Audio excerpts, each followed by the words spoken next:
Welcome to Toku Tuesday for June 2nd, 2026. We missed last week, so we'll be doing a double dose, going over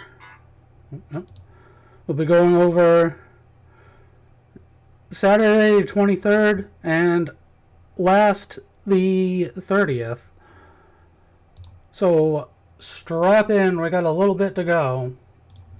As usual, Zeztz is first.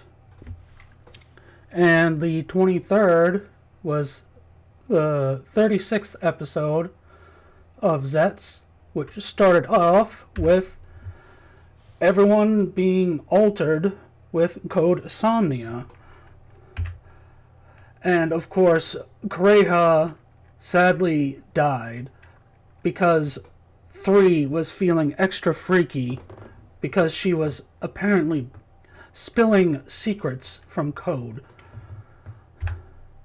And then it picked up with essentially the end of the premonition dream where Baku was going to die via 3's hand. But then Nem would step in, but even that wasn't enough, so Nox had to step in to save both of them. And they got into an ideological tiff, saying that Code shouldn't exist.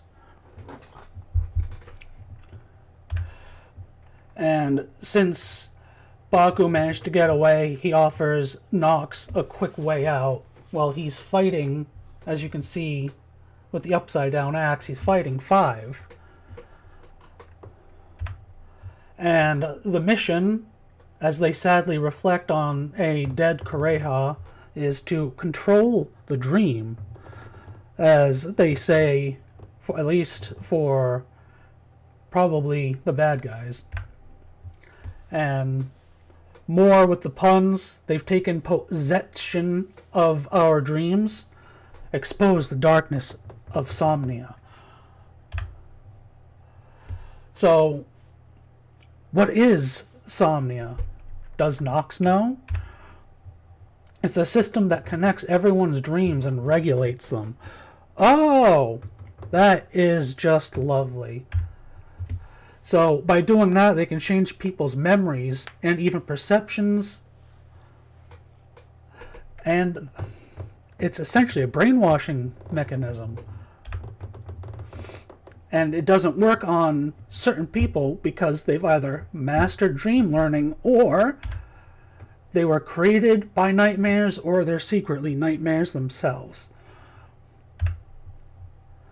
And of course, Baku wants to take the fight to Code themselves, which Nox isn't really opposed to. He's just questioning. And we get one of the first glimpses of one of the, I think they're called phantasms or phantoms.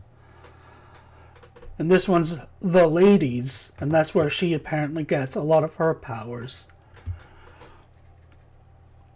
And of course she's saying that the lady essentially can no longer escape her illusions. I believe that being a reference to Nem. And of course, another variation of the Somnia, Code Somnia on everyone, is everyone sees Nem as a 2D character. And while they were thinking of the recently deceased Kamen Rider Dawn, or Shig, he happens to appear. But why? Because dead people can show up in dreams all the time. You know, it just happens. So, by this series standard, he can show up at any point. And he just really wants to nag Zeztz. Really, really nag him. And he calls dreams freedom, which they believe correct. Because that's what dreams are about. And Zeke has got a point. They think about the old, not too old, but a few episodes ago with the barbecue dream. And how everybody felt there as well. And of course he may know something about Code Somnia and how it's brainwashing everybody. Essentially brainwashing everybody. And then he says, after a quick questioning, he admits to being essentially patient zero, their guinea pig for Somnia. So, after learning that, it's an all-out attack. And of course, Dawn offering himself up as an ally, as usual. Well, not as usual, but as a turn, because he's technically dead and he can only exist as the dream. And they both decide not to and dream him away, just think him away. And cut to 3-Key and 5, wondering where they went to, since they can no longer track them, which must have been the control center in the closet. Which gives them an idea to draw out 7, which is to get Agent 17, aka Baku's sister, adopted sister, Minami. Which they do. Target acquired. And of course, over the phone with negotiations, 3 automatically assumes 7 knows the location of the Code HQ because he's seen it in his premonition dream. And of course, the other half of the Code logo here is the cat. If you haven't noticed that.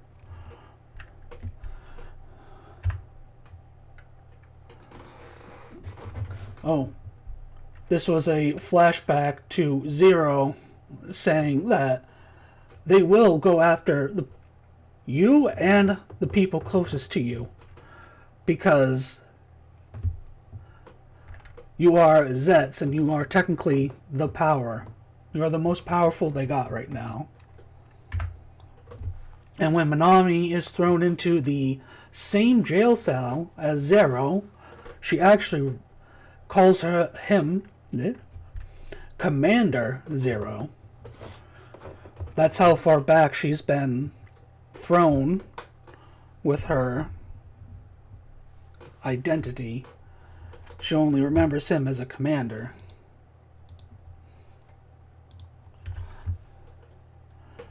Even Zero says that she's forgotten it all. The nightmares, the dream learning, and he blames himself for even developing Code Somnia. And once again, something I point out just about every time, Minami saying Baku's an ordinary dude. He's an ordinary guy. He obviously isn't. He's had a lot of training. His father's technically Zero. It's one of those things. I will die on this hill. He is not an ordinary dude. He's not an ordinary guy. And of course, Zero saying that he will never sit by when others need help. Which is probably why Zero was always worried about him, which then led to the bad nightmares and to him always getting hurt. And then the standoff, at least with Nox and 3-Key, because Nox is heading off Baku. Where now he can get 2 birds, 1 stone, baby. And of course, Nox wants to expose the darkness. He'll start with 3-Key. And after a Lord Evoker henshin, he bursts through it fists first. And then, after a very quick fight, he uses the, I think it's the extra or the clear capsule to go invisible. But Nox uses his shadow to make him a little bit more visible right here. And then he manages, in the middle of the fight, to catch his foot. And he wants him to return to his clutches. And he makes the Lord Booster Capsule after absorbing enough energy. After draining away his rebellious spirit, which then enforces the Lord system, so that way he can do the little tentacle-y thing onto Nox and essentially make him a little slave of his own. Alter him, as he puts it. Which then leaves a very, what looks like the old booster suit on Lord 3 and Nox on the ground. And then Baku comes to Nox's aid with the recovery capsule. And with another mission statement, control the dream from 3. We see Baku running around using the capsules without the driver, just in his hand. So, using plasma to speed around, using gravity to stop bullets as he's making his way through the base. He even uses stream to make a path through the people that were shooting at him. Then he starts questioning Agent 5. And it's like, you really think that they're doing the right thing? And of course, 5 being, quote, the guard dog of code, says he just has to do it. And he says it's not just 6 that have lost their lives. Many, many people have. So they would have died for nothing if he just sits by and does nothing. And then, of course, saying that too much, Baku then states that he'll protect both this world and the dreams from nightmares and code. And then he quickly takes his retinal print to go save Minami and Zero. But then Minami is confused because he shouldn't be here. He shouldn't be an agent. He should be an ordinary guy. And then when they're taken back to the base, Minami sees Nem as Nemlin, which is the 2D version of her. And once again, we're doing the I'm going to fight code, but only certain parts of code. Kind of like in Saber, when it was the good part of Logos versus the bad part of Logos, North versus South. And then when saying he doesn't have the driver to use all of his capsules anymore or to transform into Zeztz, Zero says he has the blueprints for the original driver all up in his head. So I'm guessing he never actually wrote them down. And then, who's getting a new mission? A new mission to eliminate code number 7? Why, it would be old code number 4, Nox, who you can tell was red-eyed. And then in the previews, you got to see some Midnight Nox, or Midnight Shadow Nox, but that did not appear in the next episode. Uh-oh. Don't look. I need... But that was the week that we got the drop on what the actual... I didn't translate it. I feel dumb. On what the actual toy and therefore mechanic would be like for Midnight Shadow. You have to actually split this apart. If it comes as one, then you split it apart. And then when you rotate this, these spin also. And then as some people were stating for that episode, it's the same actor from Blade that plays Garen, and apparently he had the same role, or not same role, but roughly same scene where he was screaming something like that.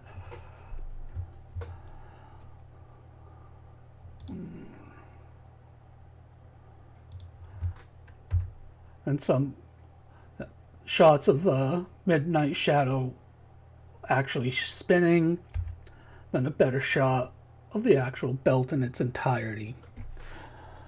And then Zeztz summer movie news. Apparently it'll be all Agents of Code 0 through 7, assuming 17 will appear because 7 will be there, joining forces to fight the enemy, which for now we know is Kamen Rider Mugen. It's apparently Mugen, not as in infinity, but more as in dawn or dusk.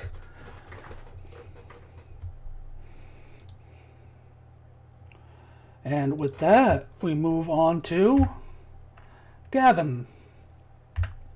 That episode's Gavan, the 23rd, was following up on Pat Ron doing some of the Gavan qualification tests. Apparently he made it through 1 and 2. Okay. And of course he gets into a small bout of words over who's way more worthy of the Gavan name. Although a robot thing like that would only be more of a Robotech or Kabutak type Gavan. And then apparently there's a mysterious serial bomber on the loose, and he uses these types of matter transition bombs which explode and then implode, kind of like a black hole. Well, black hole in the second part, not the first part.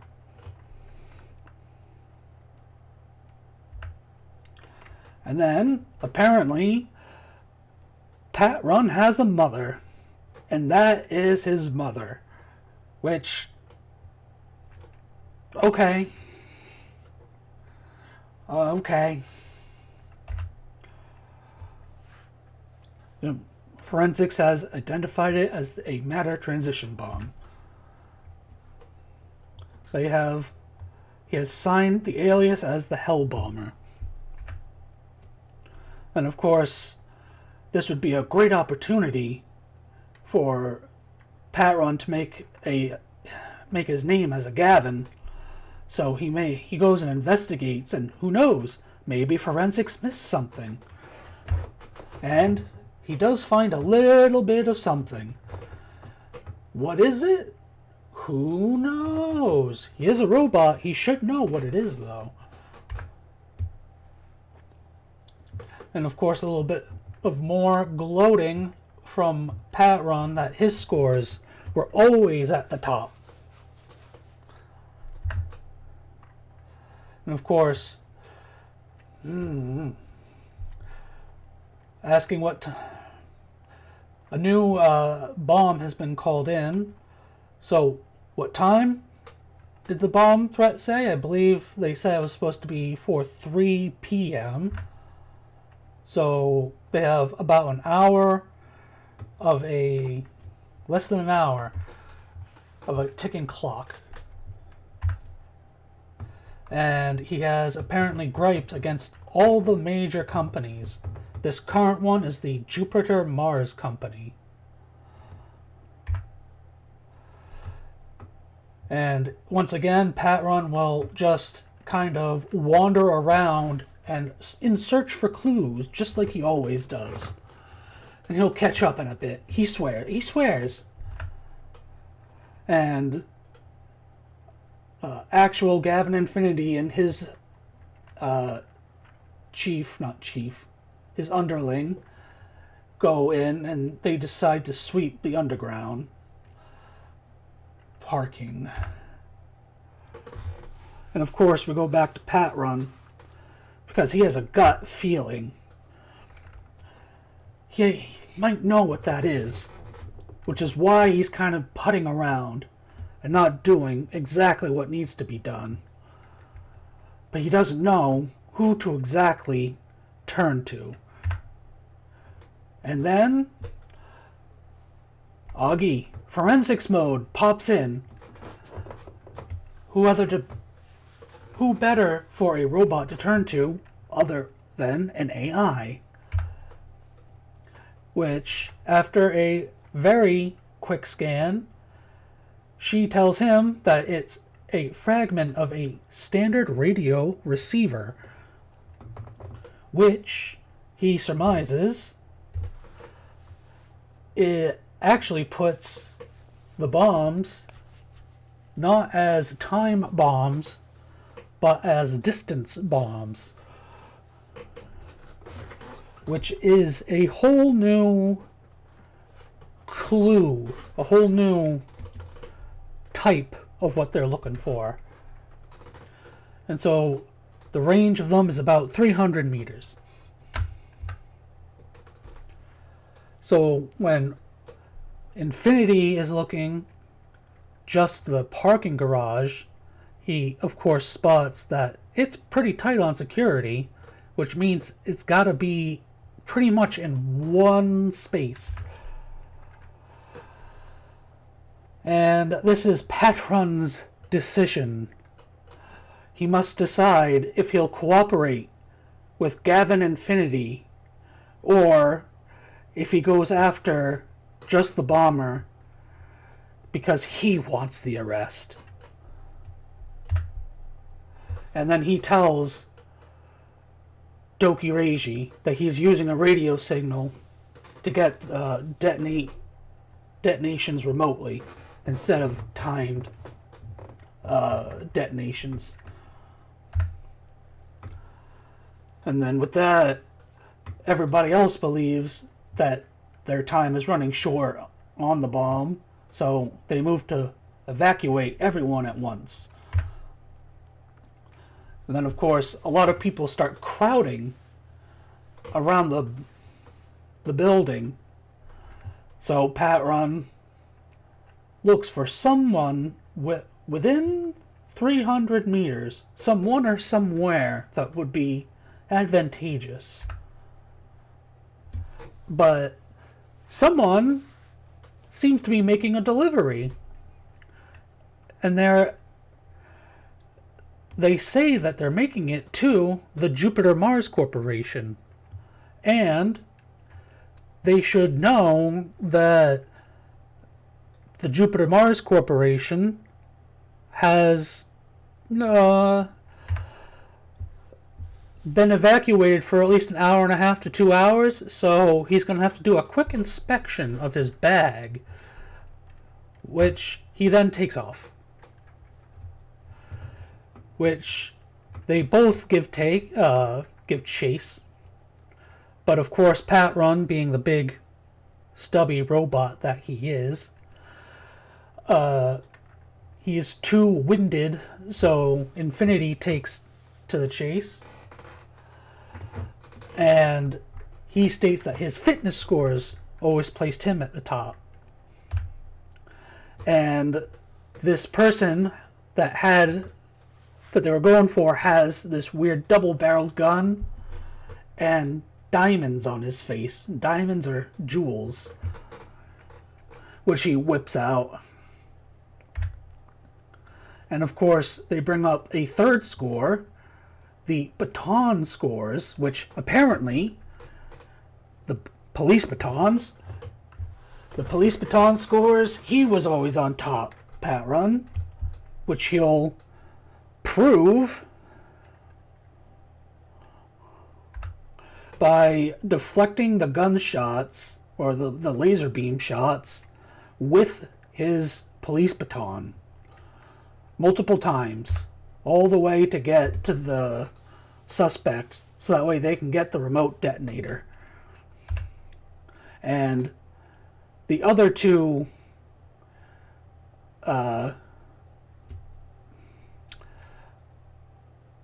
underlings, not underlings, but second hands, they find the actual bomb. And his excuse was that he graduated with top marks, but he couldn't get a job because they rejected all of his applications. Oh, today's economy. And of course, he managed to pop out his Nega Emor gear. Ooh. And even after unleashing the Emons, Patron is willing to admit that Infinity is the only one who can beat the Emons.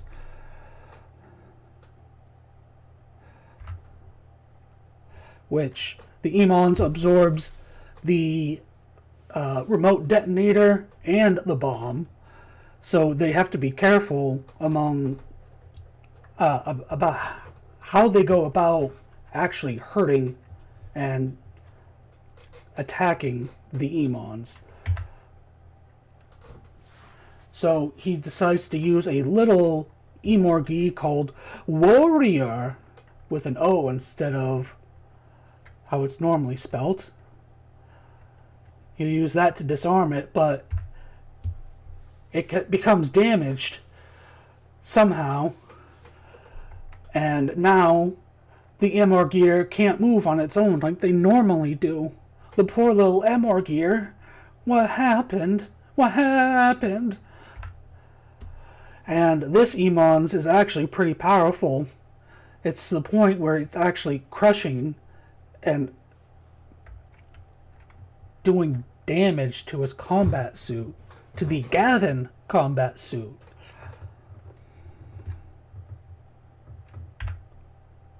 In which we get another voiceover from the normal narrator asking, "What will Wanabuchi do?"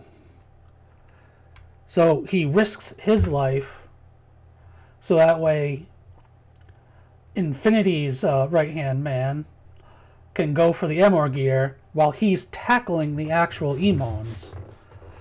So the right hands are getting their hands dirty now. And then by using Warrior, he can forcibly disarm his target.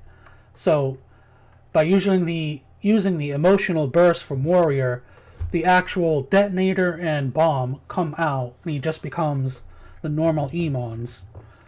So that way, he can use his Gavarian blade against it and put an end to that chapter. And then Patron can go and talk to his mom over their version of Skype. I don't know. But no, this is before that. This is him admitting that if he caught the perp, he wouldn't have stopped the explosion. And he knows how frustrating it is and how painful it is to be passed over, because he's been looking to be Gavan for a while, and now he's talking to dear old mom over their version of Skype or Zoom. And apparently we have another space food, space sweet potatoes, that apparently Patron loves. Oh, I managed to get some of the last episode from the previews, which was the exolayer Earth where mankind has been digitized. And we got Choo Choo all aboard.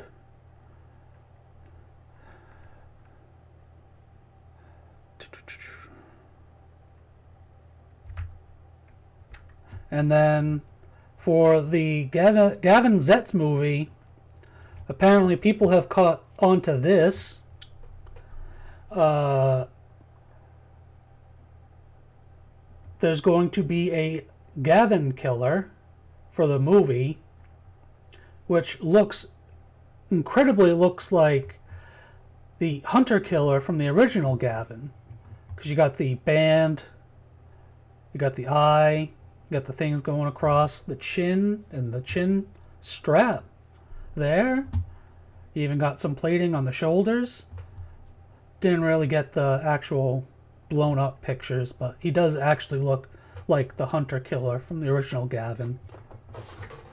So,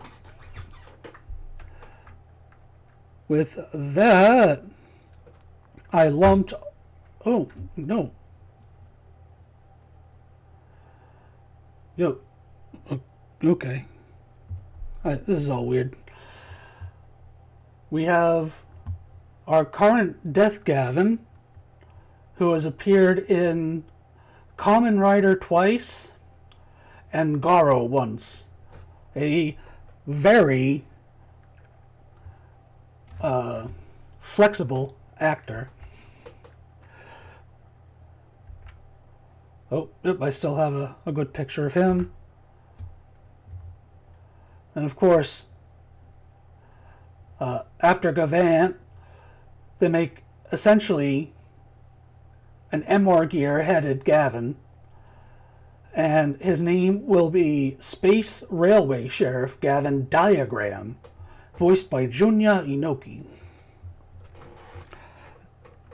And then after that, we have all the stuff I lumped for Ultraman into after this one, and then nothing for miscellaneous. So, with that, we can start the actual what happened last Saturday, the newest stuff, finally. Put me in the right folder too. So as always, start on Zeztz.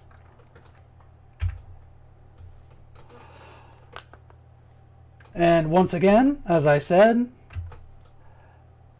even Baku says he's a pretty normal guy. No, you're not. You've done a lot of different things that would qualify you as an actual agent. Your father's like the head of code. I think by this time we all understand you're not that normal. You're pretty abnormal. I think that's the running joke. Which, after that, we cut to the case files and how Codesomnia is affecting different people. And how most people have been set back to their pre-show status. So first we had the premonition. It's like episode 25. It was all revealed to be essentially a dream for the future. And they've been trying to alter that. And now we have a brainwashing technique where now nobody even remembers where they were with Baku and his memories even before the start of the show. So Fujimi is trying to uncover the Paranormal Affairs Bureau and what they're trying to cover up, which is the nightmares. We all remember that. Former PSB detective. And he's spilling his secrets. And as we can see in the comments here, disappearances are freaky. love me a tell-all stream. Won't they stamp it all out? Is he allowed to stream like this? And then from somebody called Bans incoming. Somewhat of a lifelike live stream. You can even see his ring light in the background. And cut to somewhat of a reality. They can even realize that he's still investigating Nox, aka Odaka, because he's been brainwashed back to his pre-show state. And another symptom of codesomnia, it makes people perceive nightmares as 2D images. Yeah. And when, upon asking for what it was initially intended for, the actual Zeroida pops out and says that it was code system. It was code's system for uniting humanity under a single dream, which sounds great, but with the way it's being used, it's not. And here is a smash cut of everybody dreaming. And of course, if they can destroy codesomnia, everyone can recover to their true selves. And of course, Odaka, in this type of tell-all from somebody that would be in like the FBI or CIA, saying, if I get disappeared, if I, I'm perfectly fine. I feel perfectly well. And of Zeroida saying that the best way to fight code is to actually complete a new Zeztz driver instead of going and rushing out and finding out what happened to Fushimi during his stream. But Baku decides he will reclaim everyone's dreams. Reclaim the dreams. And then we cut to 3-Key and Zero in his little 3-Key torture chamber. And he has an idea that Zero is plotting something in his dreams. So he might have to get a little Clockwork Orange on him later. And then in those dreams, they are indeed slowly developing a new Zeztz driver. Which then leads to Seven using his scanner to find his way to Fujimi, since he's not helping in the development of the Zeztz driver, even though he can make the Extreme driver, if it takes him, 20-something years, though. Which is the reveal that since the stream went black all of a sudden, which led to him going to find him, and the whole, if I disappear type thing.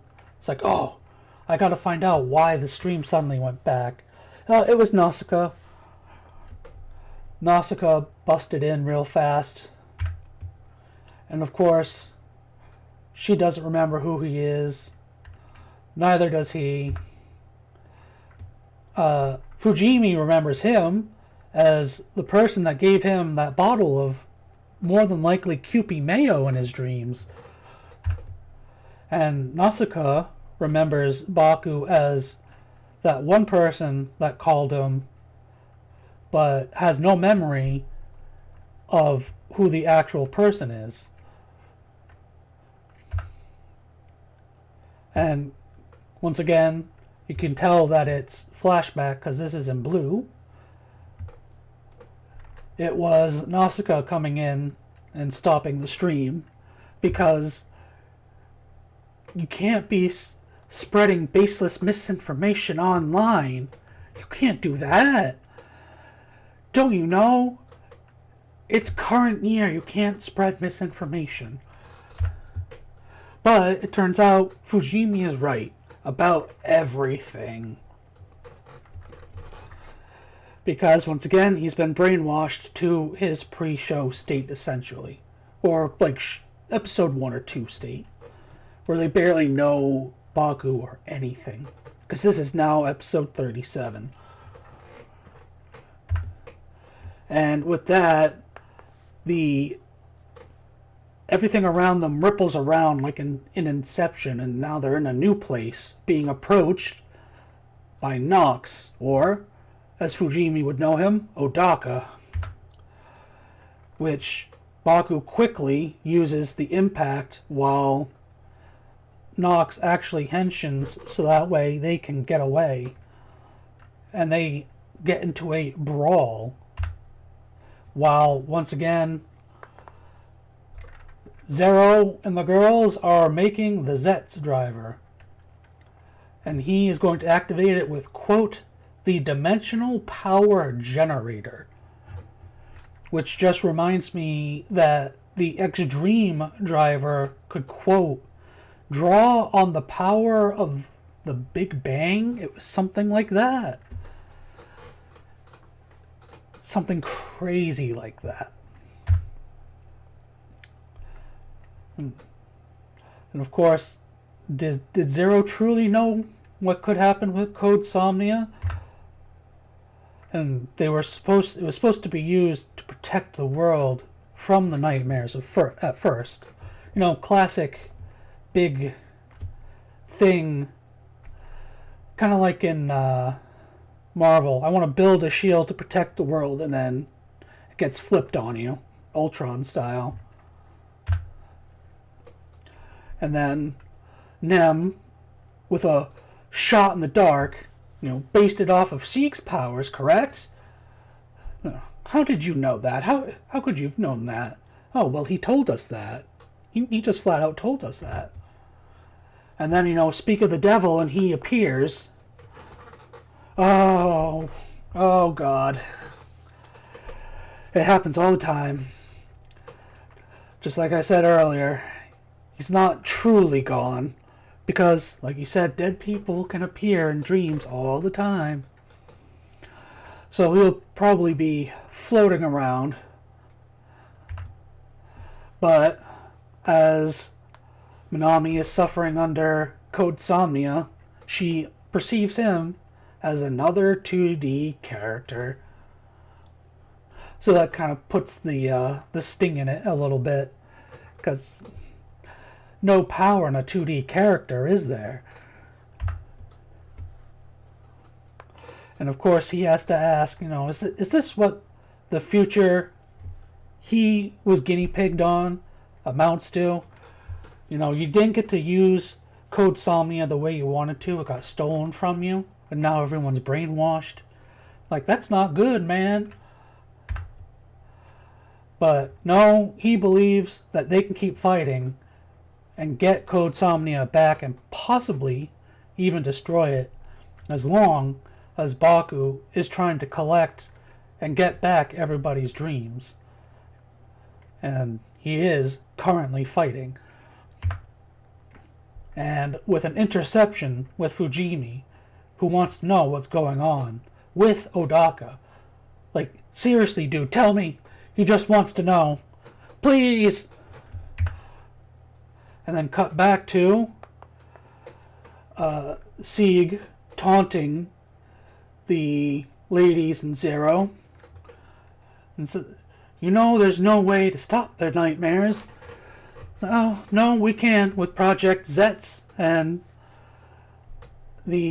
what he can do. It may be based off of you, but oh well.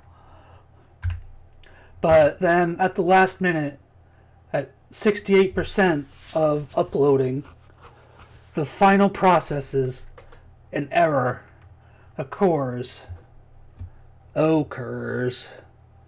Why? Oh, well, like I said, they were going to pull a Clockwork Orange and make them make it so he can never sleep. So therefore, he can't enter the dream. And that's just how it's going to have to be. And once again, they are technically torturing him. The old keep them awake. And back to the fight with Nox and Baku. Baku's down so bad on the Capsums that he has to use, instead of barrier, he uses transform on the earth to make an earthen barrier. Getting creative, but I don't know if that's creative or getting down bad. And then a little bit after that fight, we go back to the torture chambers with 3 Key 5 and 0. So it's a simple, request for reconsider. To reconsider, that's all it is. Just stop what you're doing, and they'll stop forcing you to be awake. And that's when 5 has a flashback to when 7 said that he'll protect the world from both the nightmares and Code. If he must. If he must. And of course, Sieg giving into the I'm going to give you a bad dream. I'm going to give everyone a bad dream because that's the way I like it.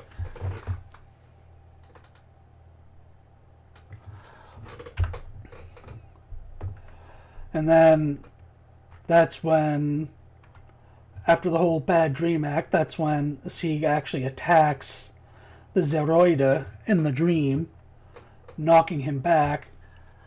But then that, in real life, knocks Zero back, and that knocks the helmet he has off a little bit, so that way he can actually dream a little bit.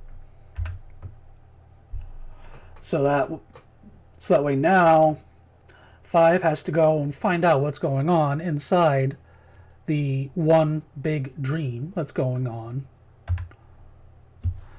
And as Nem points out, that's essentially using the power of a black case to knock Zero out in the real world. The power of the dream to do something in the real world.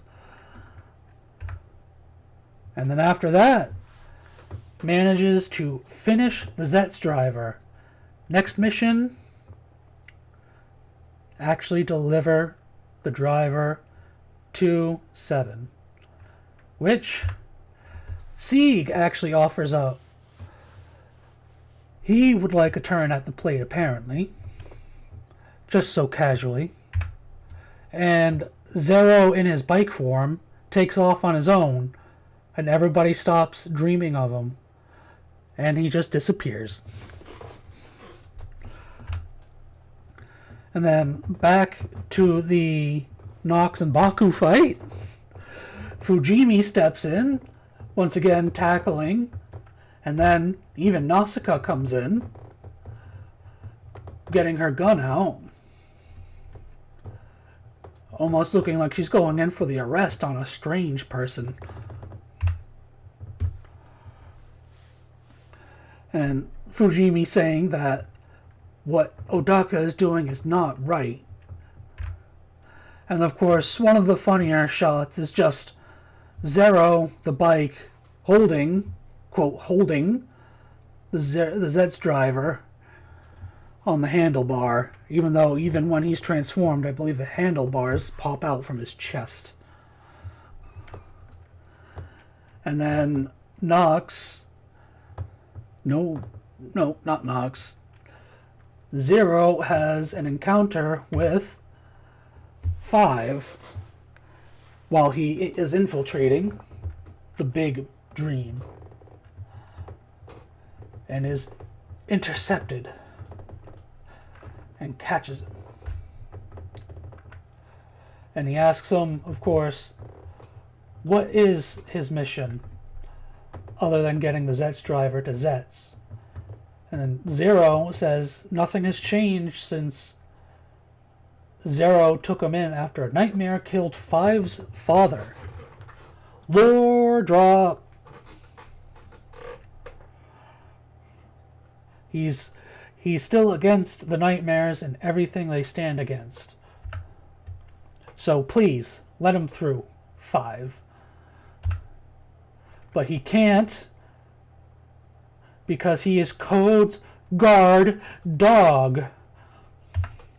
And then now we get to Nox, who shoots his caliber mode at Baku, but then is saved by a transforming Zeroider, who I believe he manages to kick it away.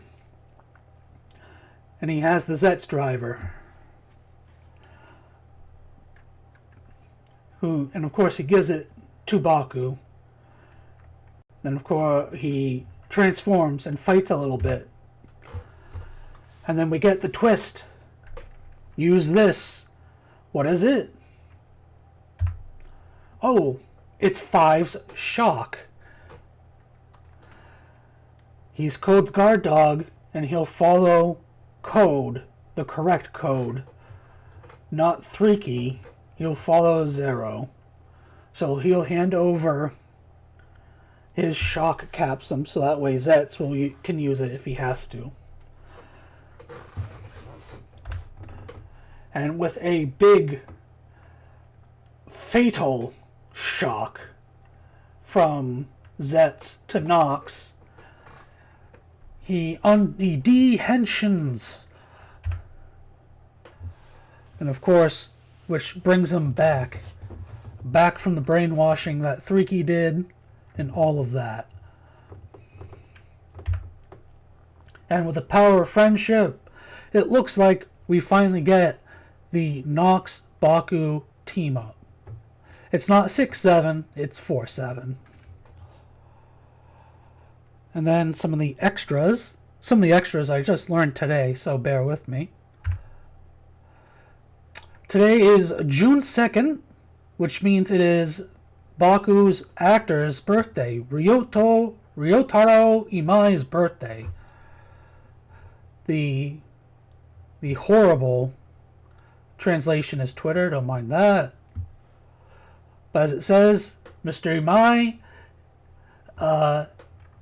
is said to be like a friendly big dog, but he's also a hard-working leader. They don't say how old, but apparently today is his birthday. Happy birthday.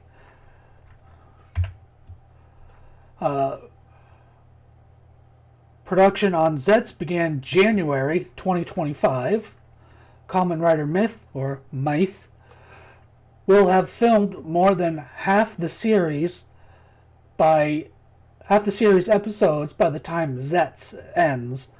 So the gap between series will be closer. So it's great to see early productions. And more Myth or Myth news. The writer is reportedly Toshihisa Arakawa, script writer for Kuga and contributor for Double and various Sentai series. And last, another rumor is following in the trend. Myth or Myth might appear in the Gavan Zeztz summer movie, as Zeztz showed up in the Gav movie and Gav showed up in the Gotchard movie. So we might end up with that. Although it was brief cameos, so we might end up with the brief cameo of the actual actor, kind of like in House of Snacks and Future Daybreak. And now, after Zeztz, we do Gavan.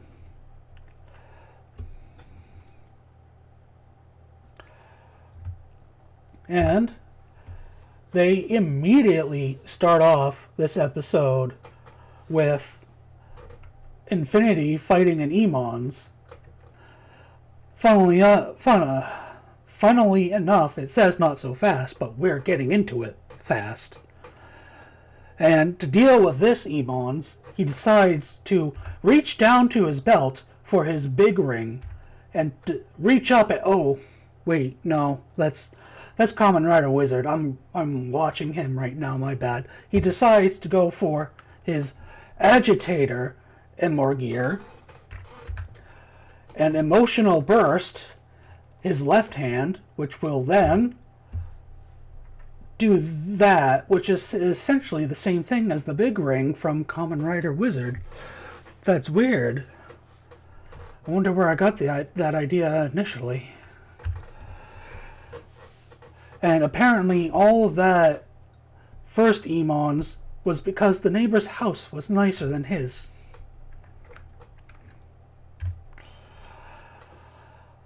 And after saying that they've been getting more and more Emons and more Nega Gears, they finally detect a Nega wave from exolayer Earth 55791. Ooh, that's a mouthful. And of course, a shot of them entering 55791, which of course has all of the space railways, which will be explained. They've got trains running through space. Apparently, that is a vibe. And when they show up on the main station, they are greeted by what looks like a floating huge Gear. And it's like, oh, this is one of the few... First time an organic has patronized this station in a long time. And he says that he is the robot conductor Bickkringer, and he is at your service. Even though the robot is just... It seems like he's just a robot head. A floating robot head. Ugh.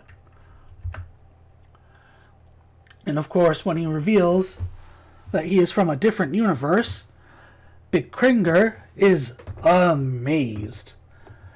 That is a word that they will be using a lot. Amaze, amazing, amazement. And then they go into why this universe's humans all live digitally. This Earth has suffered gamma ray bursts, tectonic shifts, and even a new ice age. So, with the rapid environmental changes, humankind abandoned their physical bodies, and they went into the digital realm instead.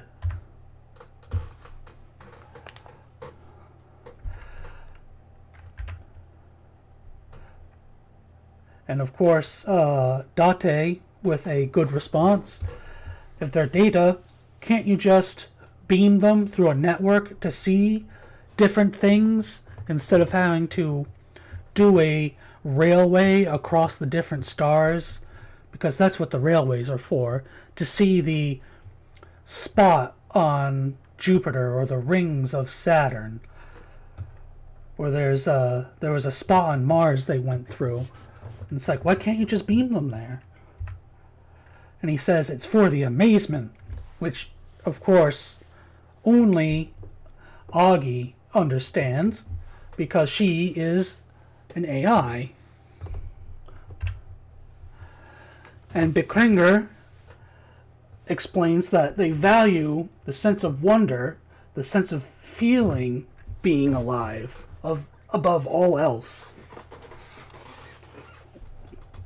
And the feeling of being alive also means one has to visit, see these places, and feel what it's like to be there for oneself. So they can't just beam down there. They have to actually take the trip.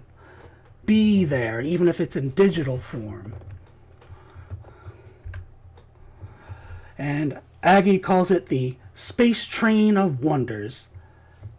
Serious vibe. And Bittkringer tells Reiji that he has told the relevant authorities about the Nega Emorgear. And the authorities tell everyone that the Express Gavarian number 25, departing from Jupiter, has passed through Ganymede Station at abnormal speed and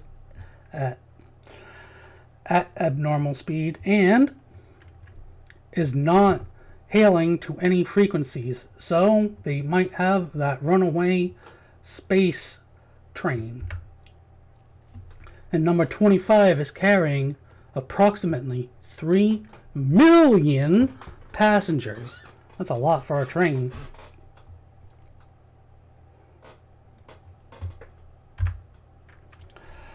And of course, when they start to approach the runaway space train, Bittkringer points out that the malfunction is actually causing the malfunction that's causing it to run away is also causing all of the storage to overheat, and that's the storage for data, aka the passengers. And in the rush to get Infinity out into space and to deal with the Nega Emorgear, Date says that, in theory, the Tornado unit has unlimited storage, especially when it comes to data. They can just hook it up and take in all of the passengers. And then there was a Nega Emorgear in the cockpit of the first locomotive, the golden locomotive, the Gavarian Express, which then spawns this Emons. And they fight. And then all passengers make their way to this rescue vehicle, the Tornado. It's totally not shaped like a dragon. And during the fight with the Emons, Reiji throws his badge up into the air, which then forms his Gavarian blade, so that way he can grab it and slash the Emons to death. And after that, they've got all the passengers. And Reiji stops the runaway locomotive. And of course, Bittkringer never knew that Reiji was not a Gavan. So, think you are a parallel universe's Gavan. Hint, hint. Another hint, who leaves their Nega Emorgear on a train? The train will commence eradicating mankind shortly, after Bittkringer and Aggie beam aboard for inspections. Oh, was it the train the whole time? And literally smash cut to, well, I think that was the cutaway to commercial, and then back to, meanwhile, where Kazunami Kunai and his sister Kazunami Hatsune are.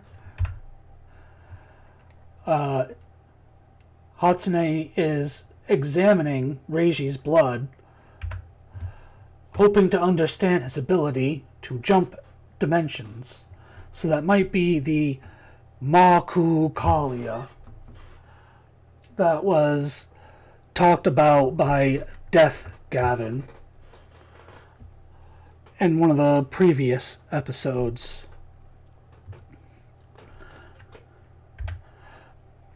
And Chief comes in and tells Kunai that they are now dropping the Death Gavan case. There's nothing that they can do about it. It's going to Earth 63, or as we know it, Earth Alpha. It's going to Reiji, which then irritates Kunai, and his sister has to tell him that irritation is bad for him. And we go back to Earth Phi, and we're talking to the actual AI that runs the train, and start placing your chips on your sci-fi tropes, because the AI is saying that to run the railway at most optimal speeds and such, they can't, because the railway is hindered by the variable of human emotion.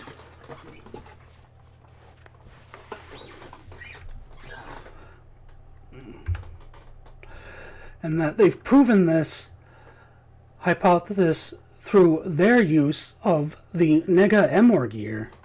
Dun, dun, dun.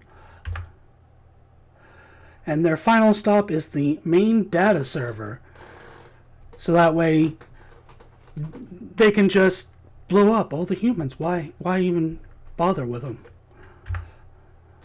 Billions will die. Probably close to trillions. Maybe even quadrillions. And with that, Augie says that she will hack into the system to stop number 25, this specific train, which she just takes like an old wire and plugs it, or sticks it onto her arm. And then she ends up into Maku cyberspace, and we get to see the AI visualized as a glowing orb. And then with Bikringer in her in the Maku cyberspace, he gets to do his thing, and he calls upon his Jochak and his Gavarian trigger. And when he does it, his head is the Emor gear, and when it goes through his replay, it says that it's digitized Emor gear, made to go critical with the Gavarian protocol. And it's amazement activate. Like I said, a lot of amazement, amazing. And then Space Railway Sheriff Gavan, diagram. Probably because a lot of railways need diagrams to get around. The conductor was Gavan all along. Cyberspace kind of looks like a random background parking lot, doesn't it? And Infinity telling the head council of this universe, essentially, that they're gonna intercept the runaway train, and they'll send 3 Cosmo Gavarians as support. 1 will have a drill, 1 will have a crane, and 1 will be normal. And they'll set up a barricade to prevent the planetary collision, because they've redirected the train to this one and final stop, and they must stop it here. And then this is Space Railway Sheriff Gavan diagram, using his Gavarian laser to blow everything up. And then number 25 tries to seduce Augie to the dark side, saying, as an artificial intelligence, surely you understand, how bad emotions surely can be to a person, what they can do, what a person will do for their emotions, the great danger posed by the human emotion. But Augie says back that yes, they'll let themselves get hurt to protect others. And then they'll heal by giving each other comfort. She's been to many different Earths and seen many sorts of people. And we finally get a flashback to Gavan. I think that's the first time we've seen him in at least 10 episodes, at least. And she says that those emotions are actually what makes people strong, not weak. And that's what is the biggest vibe is all. Is emotions are strong. And that actually fritzes the computer. Because that AI does not understand Gavibe. What is Gavibe? And of course, we have Diagram, or Bikringer, with his Gavarian blade. He says, all aboard, while he's blowing smoke out the top, like a smokestack.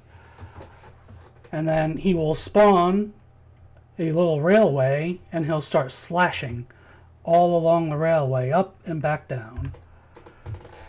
And then the Cosmo Gavarian finally gets a hold of the runaway Loco, so that way they can try and override it. And they manage to do and make it thrust fully into reverse. There is a small explosion, nothing too crazy happens, but they do manage to get the perpetrator in custody, which is the cameras. I'm not sure that's how AI works.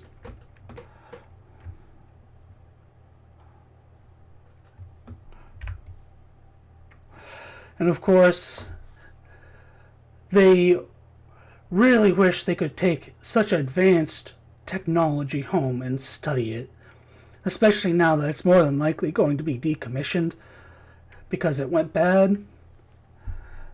And, why not? As a gift, as a parting gift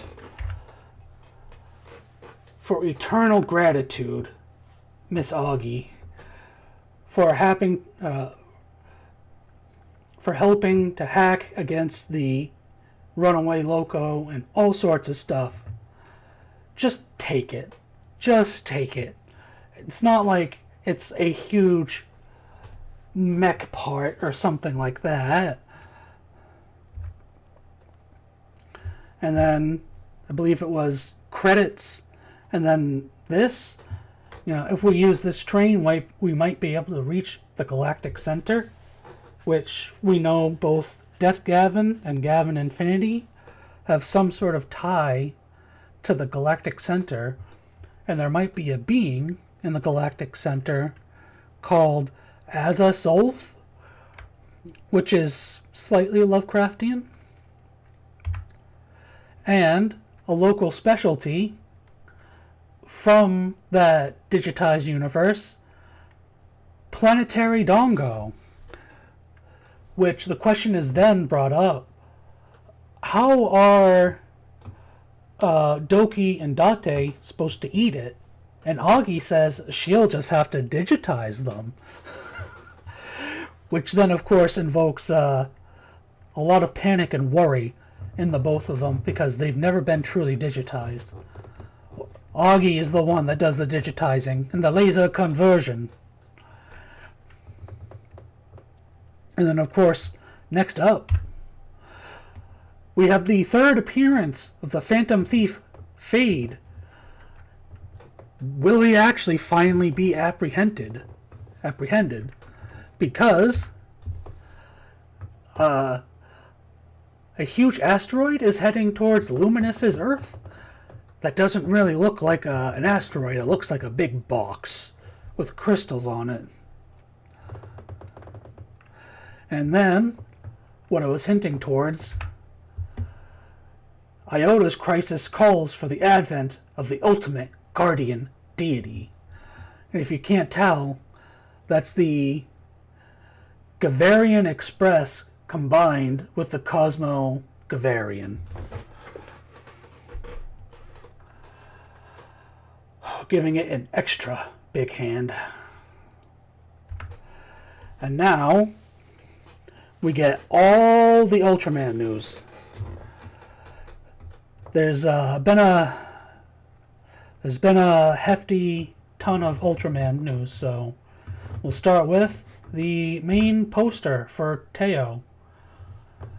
Starting July 4th at 9 a.m. JST on TV Tokyo. And then we'll get to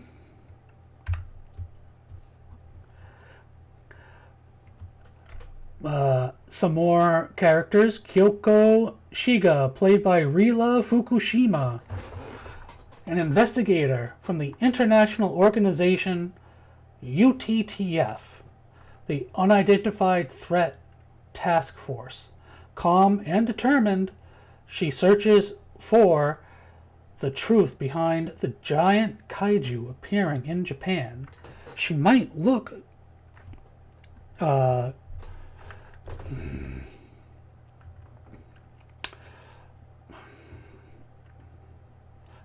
familiar, and I will bring that up after this next new character, Junpei Minobe, played by Makita Sports, a professor in the Department of Animal Science and Biotechnology at the Meishin University Faculty of Veterinary Medicine.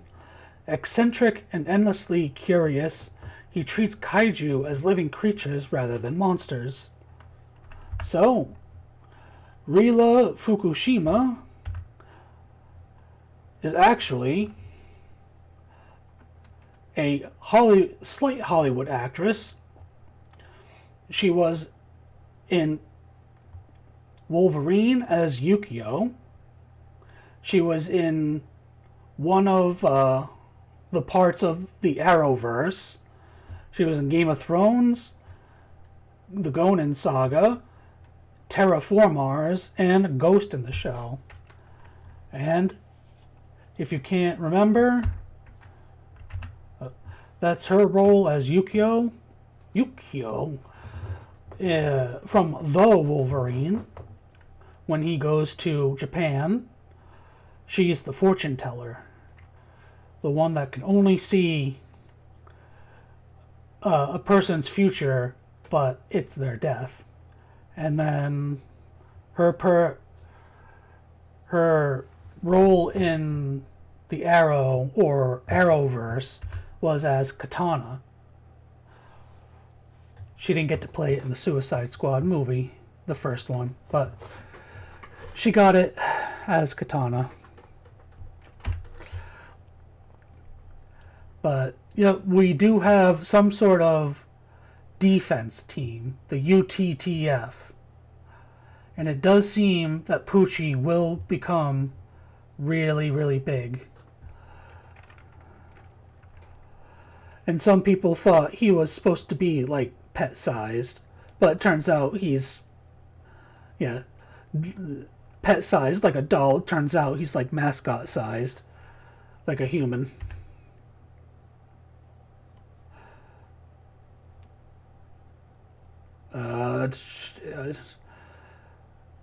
The UTTF is an international organization established by the United Nations and NASA.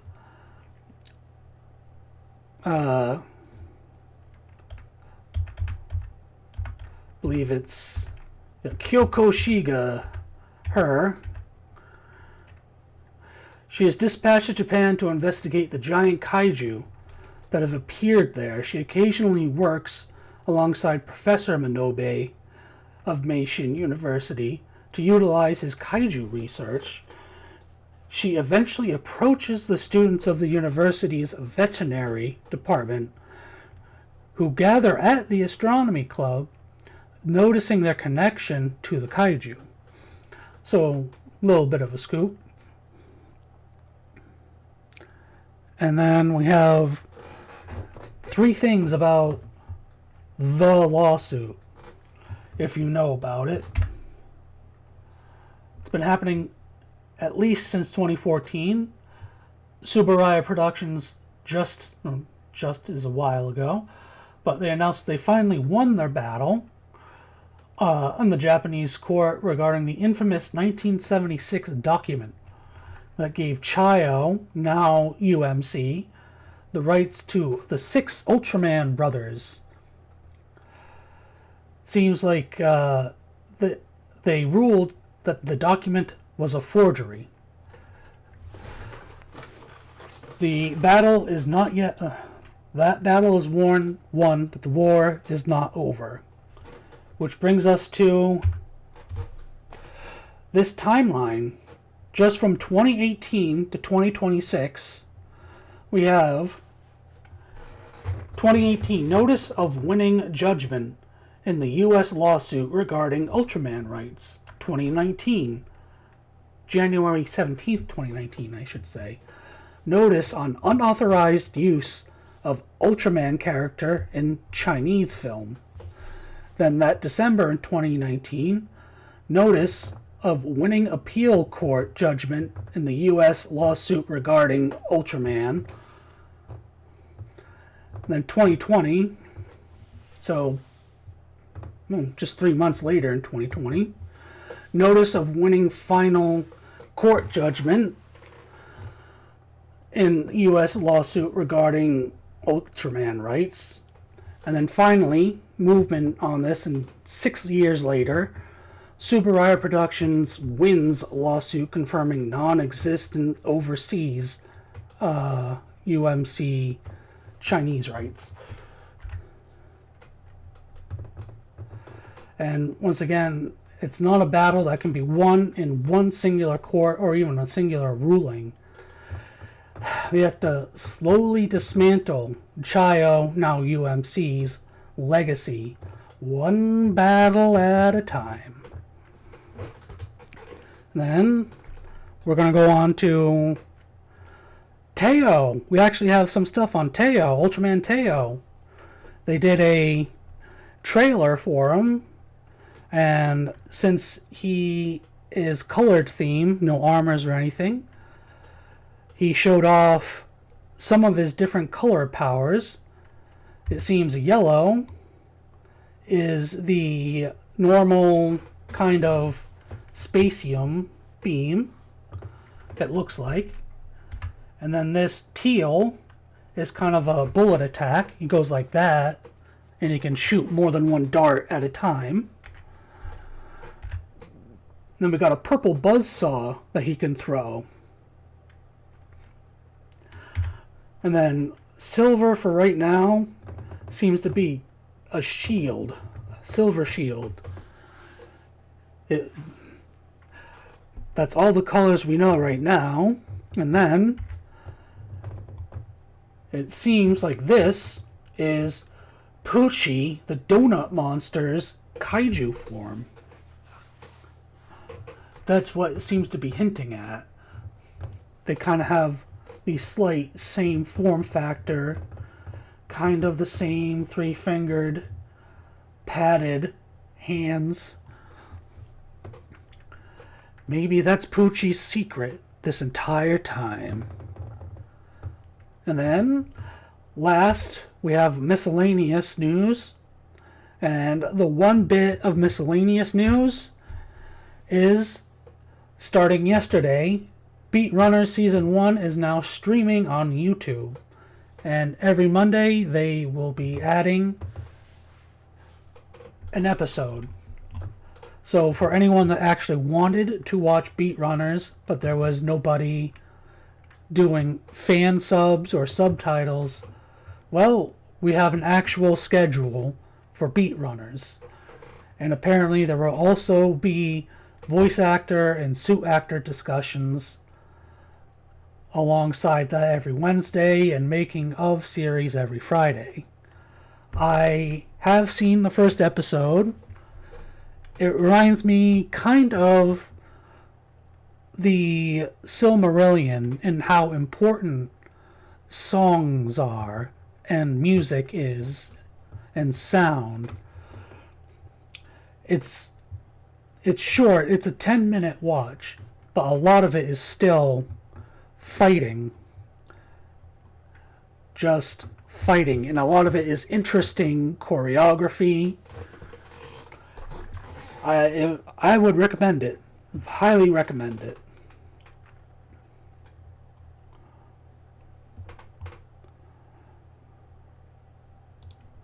And with that, I will say thank you for watching, and please make sure to like, comment, subscribe, and this new thing called Hype This. And that will be it for this Toku Tuesday.